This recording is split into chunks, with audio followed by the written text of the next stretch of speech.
الفراخ المحشية البلدي رز.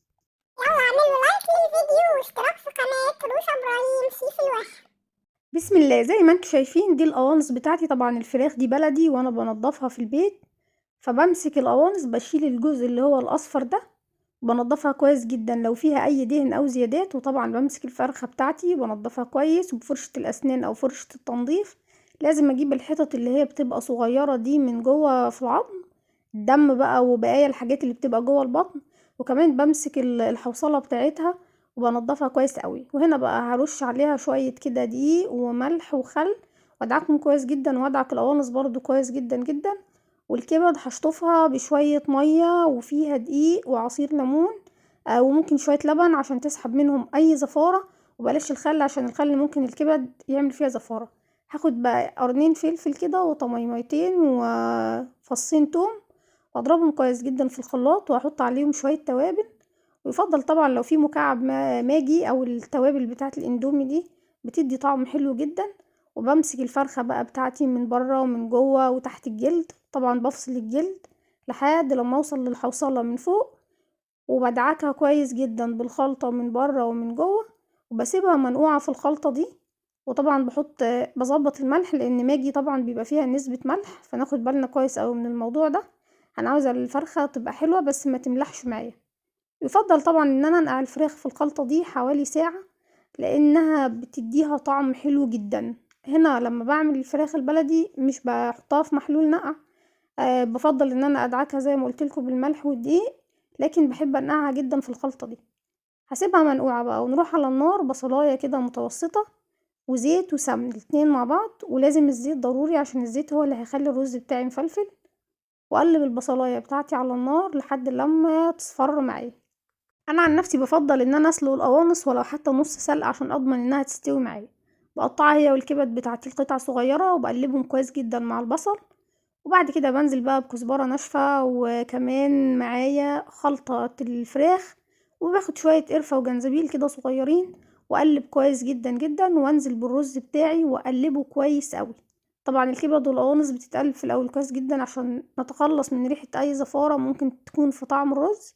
ونبدأ بقى في تقليب الرز ونشوحه كويس قوي لحد لما يتغلف كويس قوي بالزيت والسمن.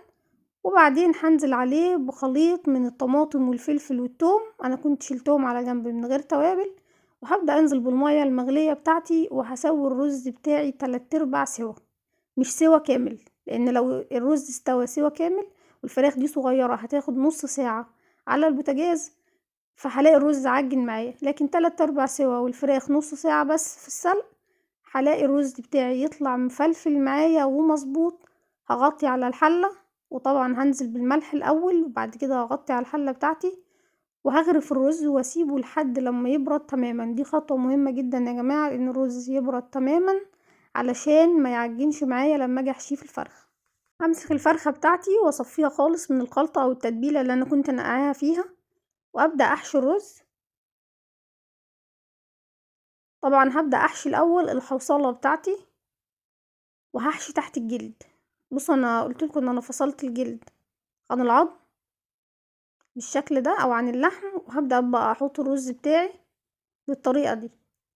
لازم احشي الاول المنطقة دي واوصل الرز لحد فوق، واحشي كويس جدا بس ما اكبس الرز، علشان الرز ده 3/4 سوا على ما يستوي معايا ما يطلعش بره الفرخة يعني، او ما يتحشرش جوه الفرخة، لا يستوي براحته ويبقى كمان معايا مظبوط. وابدأ احشي الفرخة بتاعتي كويس. احط الرز بقى هنا من جوه بالطريقة دي. الطريقة دي هتديكوا طعم حلو قوي للفراخ، تطلع معاكم مظبوطة في السوا، تبقى فراخ ومسلوقة ومحشية بالرز، بس طعمها حلو والرز بتاعها مفلفل من غير ما تتفتح معانا. وكمان الشوربة مش هيبقى فيها اي بقايا رز، تبقى شوربة حلوة جدا تعملوا عليها خضار. ببدأ احشي واظبط كمان الرز في الحوصلة من تحت بالطريقة دي. طبعا انا خدت حوالي كوباية من الرز، الكوباية كفة الفرخة، والفرخة اصلا صغيرة مش كبيرة. بس انا مش عارفة بصراحة وزنها قد ايه بالظبط، لان زي ما قلتلكوا ده تربية البيت عندنا، فانا عشان كده ما بوزنش الحاجة اللي بتبقى موجودة عندنا في البيت. هخلص حشو الفرخة وبعدين هنسويها. بعد ما حشيت الرز بحط شريحة بصل بقفل على الرز، وبعد كده بعدي رجل في الفتحة اللي من تحت وبعدي منها رجل زي ما انتوا شايفين. موضوع البصل ده مهم جدا جدا ان انا اقفل على الرز عشان اضمن ان الرز لا تدخله مية ولا يخرج مني في الحلة، لان القوانص انا لو مش هعمل القوانص مع الرز ممكن تقفلوا بيها، لكن موضوع البصل ده بيغني عن القوانص طبعا. شريحتين كده بصل ونحطهم نقفل بيهم بعد الرز.